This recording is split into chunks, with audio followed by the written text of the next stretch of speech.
அனைவருக்கும் வணக்கம். நான் கார்வெந்தன். கிட்டத்தட்ட 154 பேர் ஒரு புதுவிதமான வைரஸ்னால இங்கிலாண்டில் பாதிக்கப்பட்டிருக்காங்க. ஸோ கொரோனா வைரஸ் போலவே இந்த ஒரு புதுவிதமான வைரஸும் பரவும் தன்மை கொண்டது அப்படின்றதான் நமக்கு centre for disease control and prevention தெளிவாக விளக்கி சொல்கிறாங்க.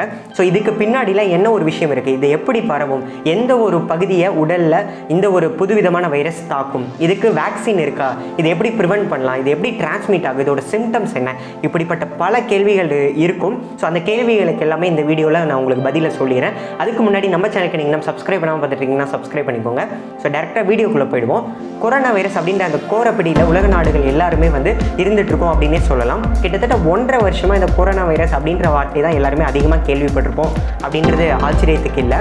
ஸோ இப்போ பார்த்திங்கன்னா டெல்டா வேரியண்ட் அப்படின்றது உலக நாடுகளுக்கு மத்தியில் மிகப்பெரிய அச்சுறுத்தலாக இருந்துட்டு இருக்கு. கிட்டத்தட்ட 104 நாடுகளில் பார்த்திங்கன்னா இந்த டெல்டா வேரியண்ட் அப்படின்றது பரவி இருக்கு, மிகப்பெரிய தாக்கத்தை ஏற்படுத்திட்டு இருக்கு அப்படின்னு சொல்லிட்டு டெட்ராஸ் அதனம் கிப்ரிஷியஸ் நமக்கு அது WHO சீஃப் அல்லது டைரக்டர் அப்படின்னே சொல்லலாம். ஸோ டெட்ராஸ் அதனம் கிப்ரிஷியஸ் அவர் தெளிவாக சொல்லியிருந்தார். சரி, இதெல்லாம் ஒரு பக்கம் இருந்தாலும் இங்கிலாண்டில் பல்வேறு நாடுகளில் பார்த்திங்கன்னா ரெஸ்ட்ரிக்ஷன்ஸ் எல்லாமே இன்னுமே கடைபிடிச்சிட்டு இருக்காங்க. ஆனால் இங்கிலாண்டில் பார்த்திங்கன்னா ஃபுல் ரிலாக்ஸேஷன், எந்த ஒரு ரெஸ்ட்ரிக்ஷன்ஸுமே கிடையாது. மாஸ்க் போட்டால் போடலாம், இல்லை போடாட்டி இருந்துக்கலாம். ஸோ அது பப்ளிக்கோட என்ன சொல்லலாம், அவங்களோட இன்ட்ரெஸ்ட் அப்படின்ற ஒரு விஷயம் தான் அரசு தெளிவாக சொல்லியிருக்காங்க.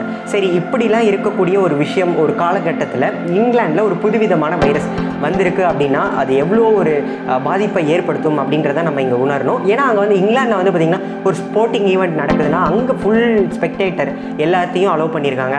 ஸோ நிறைய ரிலாக்ஸேஷன் இருந்துகிட்ருக்கு. ஸோ அப்படி மக்கள் எல்லாம் பொதுவாக கூடுற இடத்துல இந்த மாதிரி ஒரு புதுவிதமான வைரஸோ இல்லை ஆல்ரெடி எக்ஸிஸ்டிங்கில் இருக்கக்கூடிய கொரோனா வைரஸோ அதிக அளவில் பரவறதுக்கான வாய்ப்புகள் இருக்குது. என்ன தான் வேக்சினேஷன் ப்ரொசீஜரை நம்ம மேற்கொண்டாலும் இந்த ஒரு புது வேரியண்ட் வந்துட்டு இருக்கிறதுனால ஸோ அது நம்மளை தாக்குறதுக்கு அதிக வாய்ப்புகள் இருக்குது. ஓகேங்களா? ஸோ இதெல்லாம் ஒரு பக்கம் இருந்தாலும் இந்த ஒரு புது வைரஸ் அப்படின்றது என்ன அப்படின்னு பார்த்தீங்கன்னா இங்கிலாண்டில் 154 பேருக்கு நோரோ வைரஸ் அப்படின்னு சொல்லிட்டு ஒன்று புதுசாக கண்டுபிடிச்சிருக்காங்க. ஓகேங்களா? ஸோ ஆல்ரெடி இது 1968 இருந்துட்டு இருக்கக்கூடிய ஒரு வைரஸ் தான். ஃபஸ்ட்டு ஓஹியோ அப்படின்னு சொல்லக்கூடிய ஒரு இடத்துல யூஎஸில் நார்வாக் அப்படின்னு சொல்லக்கூடிய ஒரு பர்டிகுலர் ஏரியாவில் கண்டுபிடிச்சிருக்காங்க. ஓகேங்களா? ஸோ இது பேசிக்காக காமனாக எப்படி அழைக்கிறாங்கன்னு பார்த்தீங்கன்னா வின்டர் வாமிட்டிங் டிசீஸ் அப்படின்னு சொல்லிட்டு அழைக்கிறாங்க. நோரோ டிசீஸ் அப்படின்னு சொல்லிட்டு பரவலாக எல்லாரும் அழைக்கிறதும் உண்டு. ஓகேங்களா? ஸோ இதுக்கு 3 பேர் பேசிக்காக இருந்துட்டு இருக்கு. Winter vomiting disease, norovirus disease அல்லது நோரோ வாக் வைரஸ் அப்படின்னு சொல்லிட்டு இப்படி 3 விதமாக அழைக்கிறாங்க.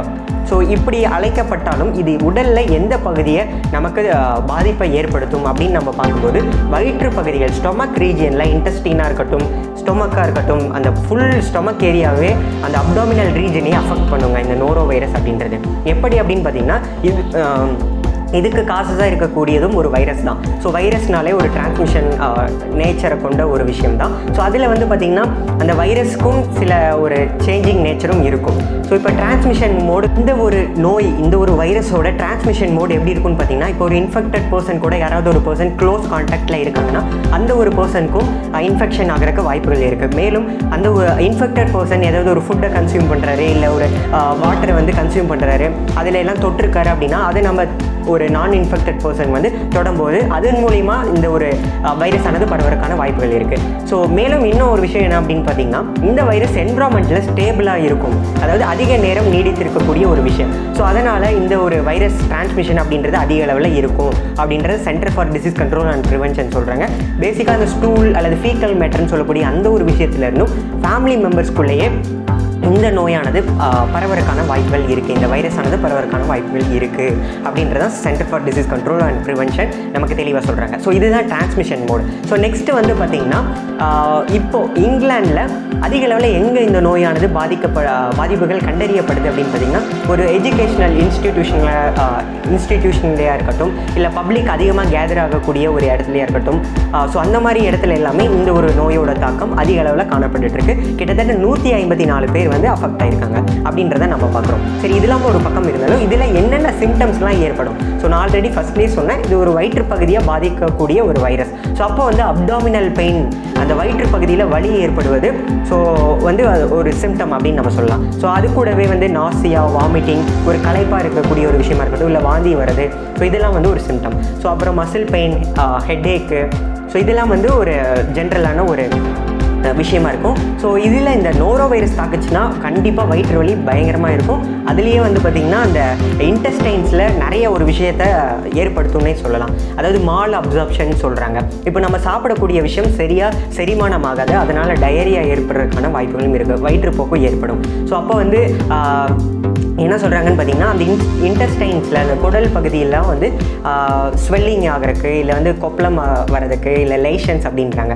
அது ஏற்படுறதுக்கு வாய்ப்புகள் இருக்குது. ஸோ இதெல்லாம் தான் வந்து பார்த்திங்கன்னா ஒரு சிம்டமாக இருக்கலாம், இல்லை வந்து ஒரு ரீசனாக இருக்கலாம். ஓகேங்களா? ஸோ இது ஒரு பக்கம் இருந்தாலும் இது எப்படி ப்ரிவென்ட் பண்ணலாம் அப்படின்ற ஒரு விஷயம் இருக்கும் இல்லையா? ஸோ அது எப்படி அப்படின்னு பார்க்கும்போது, இப்போ இந்த ஒரு வைரஸ் தாக்கும்போது டீஹைட்ரேட் ஆவாங்க, அதாவது அவங்க உடம்புல தண்ணி இல்லாமல் போகும், நீர் சத்து கம்மியாகிறதுக்கு வாய்ப்பு இருக்குது. ஸோ அப்போ வந்து டாக்டரோட பரிந்துரை பேரில் எவ்வளோ வந்து நம்மளை உடம்புல ஹைட்ரேட் பண்ணிக்க முடியுமோ, ஸோ அந்த ஒரு மெடிசின்ஸ் எல்லாம் ஃபாலோ பண்ணிவிட்டு ஹைட்ரேட் பண்ணிக்கணும். ஸோ இதெல்லாம் ஒரு பேசிக்கான விஷயம். ஸோ ஃபஸ்ட்டு பேசிக்காக வந்து பார்த்திங்கன்னா ஒரு செல்ஃப் என்ன சொல்லலாம், சுய ஒழுக்கம் இருக்கலாம், செல்ஃப் டிசிப்ளின் அப்படின்னு நம்ம சொல்லலாம். அப்புறம் சரௌண்டிங்ஸை எவ்வளோ க்ளீனாக வச்சுக்கிறோமோ அவ்வளோ நமக்கு நல்லது அப்படின்றதான் இந்த ஒரு ப்ரிவென்ஷன் மோடில் நம்ம முக்கியமாக பார்க்கக்கூடிய ஒரு விஷயம்.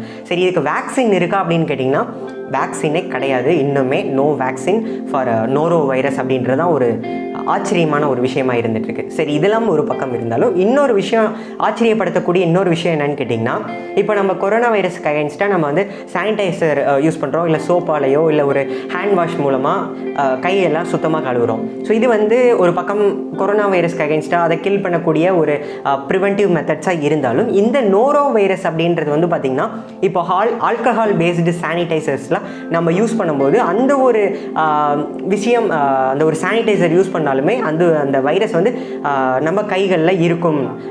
ஆல்கஹால் பேஸ்டு சானிடைசர்ஸ்க்கு இது வந்து அவ்வளோ ரெசிஸ்டன்ஸ் கிடையாது அப்படின்றது தெளிவாக சொல்கிறாங்க. ஸோ அப்போ நம்ம என்ன பண்ணணுன்னா ஒரு சோப் ஃபோமுன்னு சொல்லுவோம் இல்லையா, அதை உருவாக்கக்கூடிய ஒரு சோப்பாக இருக்கலாம், இல்லை ஒரு ஹேண்ட் வாஷாக இருக்கலாம், அதை உபயோகப்படுத்தி நல்லா கைகளை சுத்தமாக வச்சுக்கணும். ஸோ கண்டாமினேட்டட் ஹேண்டு, இப்போ நம்ம கை கழுவாமல் முகத்தில் வைக்கிறது, வாயில் வைக்கிறது, அந்த மாதிரி விஷயங்களை மேற்கொள்ளும் போதும் இந்த நோய் பரவறதுக்கான வாய்ப்புகள் இருக்குது. ஸோ ப்ரிவென்ஷன் மெத்தடில் பேசிக்காக கைகளை சுத்தமாக வச்சுக்கணும், சரௌண்டிங்ஸை சுத்தமாக வச்சுக்கணும். ஸோ இப்போ இந்த ஒரு நோயால் பாதிக்கப்பட்டுட்டால் ஹைட்ரேஷன் அப்படின்றது ஒரு முக்கியமான ஒரு விஷயமா இருந்துட்டு இருக்குது. ஸோ அதுக்கு டாக்டர் என்னென்ன அட்வைஸ்லாம் கொடுக்குறாங்களோ அதை ஃபாலோ பண்ணிவிட்டு இருக்கிறது நல்லது. பேசிக்காக இப்போ இங்கிலாண்டில் தான் இந்த நோயானது கண்டறியப்பட்டிருக்கு இப்போது. ஸோ அது இன்னும் ஃப்யூச்சரில் எப்படி இருக்க போகுது அப்படின்றத நம்ம பொறுத்து இருந்தால் பார்க்கணும்.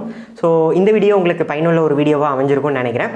மேலும் ஒரு நல்ல வீடியோட உங்களை எல்லாம் சந்திக்கிறேன். until then, bye.